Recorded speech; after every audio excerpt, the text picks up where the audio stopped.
what you just said, but here's how I come at my concern. I told you at our last hearing, and also I've said to you in many meetings that we have had, I do support additional funding and the goal of a commercial crew vehicle, because I think that is an important first step. But I've always said that as long as it doesn't come from the future beyond low Earth orbit, that we're going to be on the same team. So you called me with your budget proposal that was going to come out of the administration, and I see a $326 million combined reduction in Orion and SLS, and a corresponding increase of $330 million for commercial crew. And I was frankly floored, as you know, from our conversation, that it would be so blatant to take it right out of Orion and SLS and put it into commercial crew, rather than trying to accomplish the joint goals that we have of putting forward both and making sure that we didn't take away from the timetables for the future to shore up the commercial crew. How can you explain that? Senator, the numbers that we submitted are numbers that are consistent with the plan that we had all gone over when we started talking about the development of MPCV and SLS. As I mentioned before, we had to make very difficult choices because we were $2 billion below what we thought we would be for a fiscal year 13 budget. Cuts came from everywhere. Reductions came from everywhere. What we tried to do was maintain a balanced program. In fact, what we did was submit a budget request for a balanced program. As I have mentioned, we have not slowed the development of SLS and MPCV. In fact, we have actually done some things that we did not know we were going to do. Our contractor, prime contractor for the Orion spacecraft, has put in a 2014 test that Senator Nelson mentioned. That was not originally in our plan. The exploration vehicle test, flight test, which will be flown 2 years from now, in 2014, was not originally in our plan, and it is something that we've been able to find the funds to do. That will buy down significant risk on Orion, and it will keep us from having to worry about some things that we would have to either pay for or even take time to do in subsequent development. So that's going to allow us, actually, to get to the 2017 date, which is the first uncrewed test of the integrated system. And that's very important for us. You know, more money would not change that date. That is development work that we have to do. Getting there, I feel much more comfortable now that we have the 2014 flight test planned that Lockheed Martin is going to do on Orion. What concerns me is not those two dates, the 2014 and the 2017, but you have now put dates on a crewed launch of the Orion on board the SLS for 4 years later at 2021. Now, I've heard you say that, well, it takes longer to complete the human safety ratings for the vehicles and we need to have catch-up time. But 4 years gap doesn't seem to square with staying on a course for that future when the space station is going to be presumably shut down in 2020. Senator, actually, you know, what we need to do is we will go through another, in this year, we will have a much better feel for where we are in terms of the progress of our development, and that date may change. But that's a date that we look at right now based on a level budget run out. You know, that the 2021 date is a date that's affected by budget. And given the budget run out that we see right now, that is a date that's there. But that we still have some more evaluations in our planning to do before we're able to actually make a definitive decision on the first date for a crewed launch. But 2021 is I am a conservative person, And 2021 is a conservative estimate for the first crewed mission on the integrated SLS MPCV combination. Well, you said that everybody had to be cut some to make the priorities, but in fact, the commercial crew vehicle approach that you're taking was not cut, it was plussed up from last year's spending levels, and yet you cut the Orion and SLS to presumably make that happen. I mean, it was almost exactly the same amount of cut in the SLS and Orion that was plussed up in your budget for the crew, which continues to come back as some sort of quid pro quo that you are over prioritizing the commercial and not being as concerned about keeping the people at NASA who would be able to stay involved to get us to that next level when the space station is going to be decommissioned. Senator, you commented about a number of things. Just very briefly, I would say our workforce is stable. I am not doing anything that will take away from the NASA workforce. But I do want to say that in terms of the commercial crew program, I do need to take us back. Are you saying that with the $330 million cut, that it's not going to affect the NASA workforce? I'm saying that the NASA workforce, the SES workforce, the 17,000 plus people that we have right now, as far as we see, is stable to a certain point.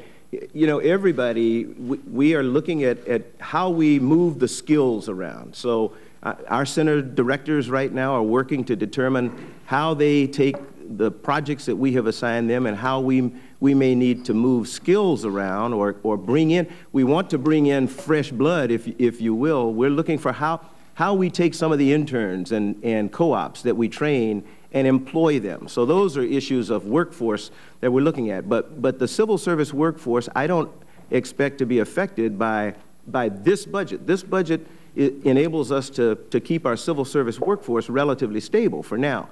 What I do want to emphasize is when we talk about commercial crew, it's very easy to use $406 million as the baseline. That's not the baseline.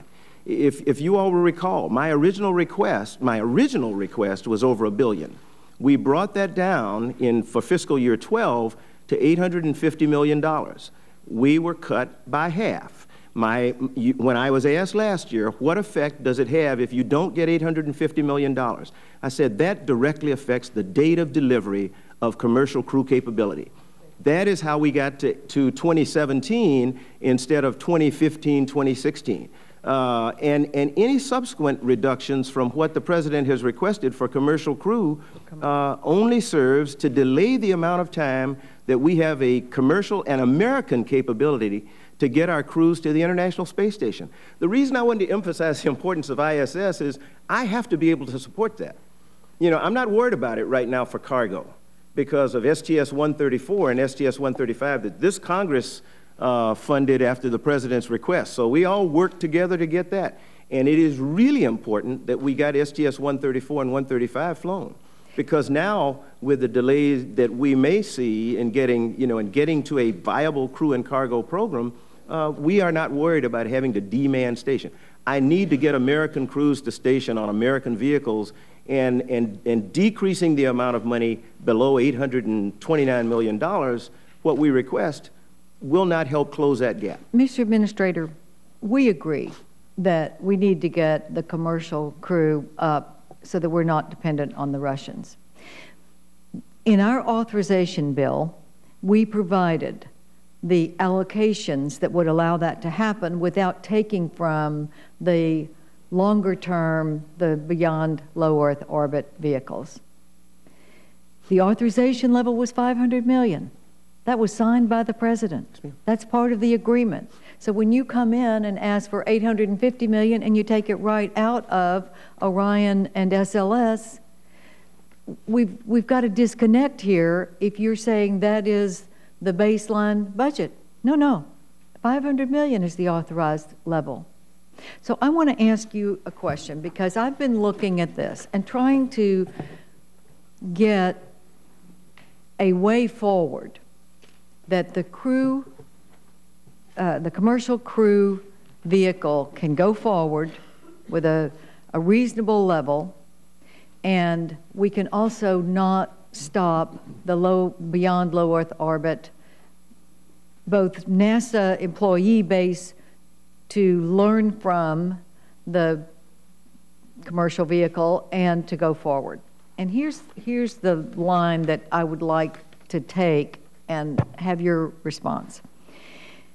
And it is in the insistence on spreading the money out to some multiples, 3, maybe more companies, commercial companies, to subsidize these companies, which some of them are not going to be able to function if they don't have these subsidies once you make a decision about who is going to do the vehicle.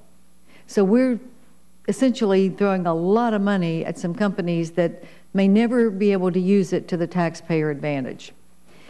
You reversed a previous decision to use a federal acquisition regulations-based procurement for commercial crew in the next phase, leading to the critical design review of the various systems, and you've gone back to the use of the Space Act agreements.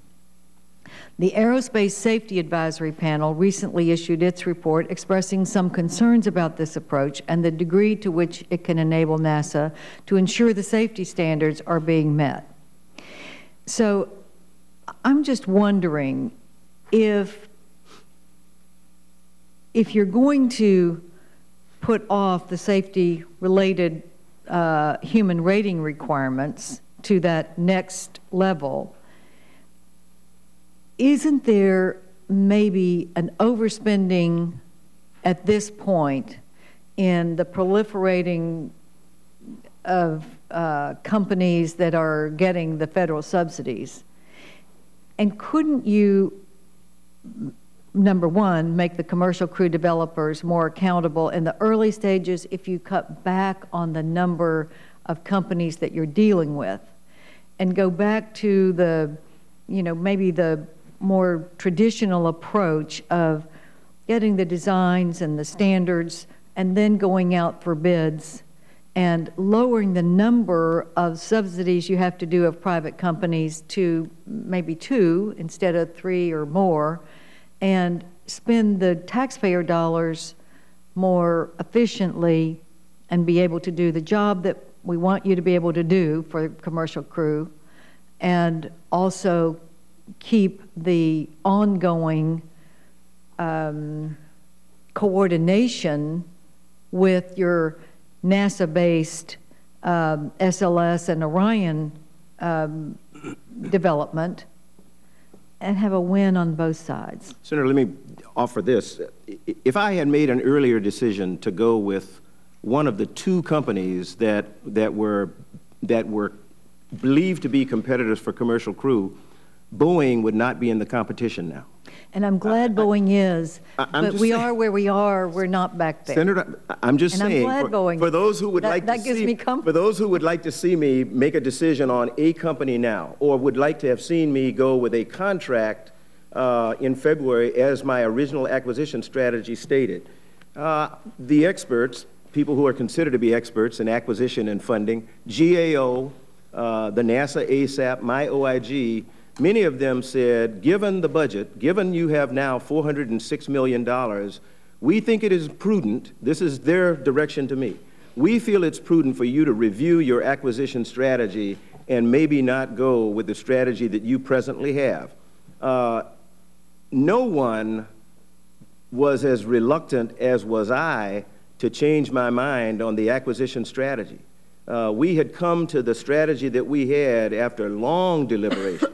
So to go back and say we're going to extend the use of Space Act agreements was not something that was, tops on my list of things I want to do. However, I felt very comfortable in doing that because we had adhered to the insistence from the ASAP, from the Aerospace Safety Advisory Panel, that we put requirements and specifications in place so that any person planning to bid on a commercial crew system, not a vehicle, on a system, and that's what we're talking about now, would know what NASA's requirements are, would know what NASA's human rating specifications were, and would have no ground on which to stand to say, well, in this design that we developed, we didn't know you were going to. No one can say that, because there are hard requirements out there right now that anyone who gets a contract will have to follow. There are hard specifications for human rating standards that everybody knows. That's what they have them in hand. They cannot say, I don't know. The problem, there is no problem of safety with going to Space Act agreements. The Space Act agreements input program risk, not safety risk. I am responsible for safety. And as I have said from the day that I became the administrator, I will not jeopardize safety for crews. Safety is not being jeopardized by going to the Space Act agreement, expanding that. But we the still budget will, and we the will guarantee future, safety. Mr. Administrator, the budget and the future are being jeopardized. So if you say the safety is there, why not go to fewer companies now that you do have the ones that are going to be the most serious contenders? Why not go like they did the F-35, for instance, where you did go through two pretty comprehensive and do it within the budget that we've agreed to that was in the authorization? F-35 is not a great example. It's not a good comparison, because there was a long road before getting to that point where they came down to two competitors. They went through much of what we did. But I need to give these companies time to learn lessons that NASA has learned through blood. And that is the advantage of extending the Space Act agreement period of time. It is now giving Ed Mango and his commercial crew team an opportunity to put people in the facilities. We have NASA employees who are on site with the contractors, acting as consultants, seeing how they perform, seeing how they do their work, overseeing what they do or not overseeing in terms of control, but looking at the way that they carry out their design and productivity. We are much better off having a little bit more time to look at them and determine who the real players are, such that when we finally go out with a request for proposal 14 to 20 months after this, that we know we'll get a good product. We still think we're going to have a crew system available in 2017. You know, that date is set. Now, that is something that more money might be able to change. But for right now, 2017 is a date that is not in jeopardy with the President's budget. If we have to extend any other periods, then the 2017 date becomes jeopardized, and our ability to support the International Space Station with American companies on American vehicles becomes jeopardized, and that's not where I want to go. I'm going to pay the Russians $450 million a year for every year that I don't have an American capability to put humans into low Earth orbit. And I know you don't want to do that. You and I have both agreed. But that's the price I pay, $450 million. If you add that to 406, I'm up to $850 million. So I just, you know, I am trying. We are not taking money away from SLS MPCV. SLS you are. MPCV, it's clear. It's in the numbers, and it's irrefutable. If you had the passion and the concern for the SLS and the Orion that you have for protecting whatever number of commercial companies that you want to Senator, not to put get out personal, there, my passion for SLS MPCV exceeds anybody's in this room. Well, so it's not shown in the numbers, Mr. Senator, Administrator. That's the I fight for problem. SLS MPCV just as much as I do for every other of the three priorities we have agreed It took us a year to even get a contract that would even begin to be put out there. The NASA administration has drug its feet on the other of the human space flights that we have on our agenda, and continues to push above the authorization levels and act like that's the baseline budget. And I think if you just would open your mind to the possibility that you could cut down the number but not the amount of emphasis that you have, in the commercial sector, that we could do both. Senator, when we cut down the number of way forward, when we cut down the number of competitors, we will probably drive up the cost. You know, I'm paying right now a set amount in a Space Act agreement. We have a set amount. So I will either have $406 million for the next 5 years, or I will have $406 million this year and then $829 the next, that I can contribute as a partner. Whatever it costs over that for development is coming out of the pockets of those developers. It's not accurate to think that we are subsidizing a company. We are a partner, and whereas NASA would be paying the development cost as we did for all of the weapon systems and everything else, we are not paying the development cost right now. The company is paying the development cost minus whatever I can give them through the COTS program, through the Commercial Crew program, through other programs. It's really important to do that. Once we sign a contract, then I'm on the hook to pay for whatever they say it's going to cost. There is no sharing anymore. It's now my cost. They don't put in a penny. So if the bill is $1 billion, I get it. The American taxpayer gets it. And that's where it's going to be. If there are mistakes made in the design because I cut them short of this 14-month period that we're giving them right now, and there are engineering changes required, I'm going to get that bill. The American taxpayer is going to get that bill. I know it doesn't seem like it, but this is going to be cheaper for the American taxpayer in the long run. We are going to get a much better product in the long run. We are doing what we can. We took the best we had from previous programs and put them into SLS and MPCV. That's why I'm so confident about that program. There are a lot of knowns in SLS and MPCV. You look at the first stage propulsion system. Those are shuttle main engines. You look at the upper stage rocket that we one day will have, the J2X. We're testing that engine. We're getting confidence in that engine. You look at the basic design of the vehicle. It's stuff that we're very familiar with. The only unknown is what the boosters are going to be, because we know we've got to have advanced boosters. And industry is coming in, even as we speak, with recommendations on what those advanced boosters will be, and we're going to get the best that American industry can provide. So I am much more confident, you know, about SLS MPCV, and that may be the reason that it appears that I'm not passionate about it. I am incredibly passionate. But I'm also a lot more confident because this is something that we're a lot more familiar with, to be quite honest. Thank you, Mr. Chairman. Thank you, Senator. General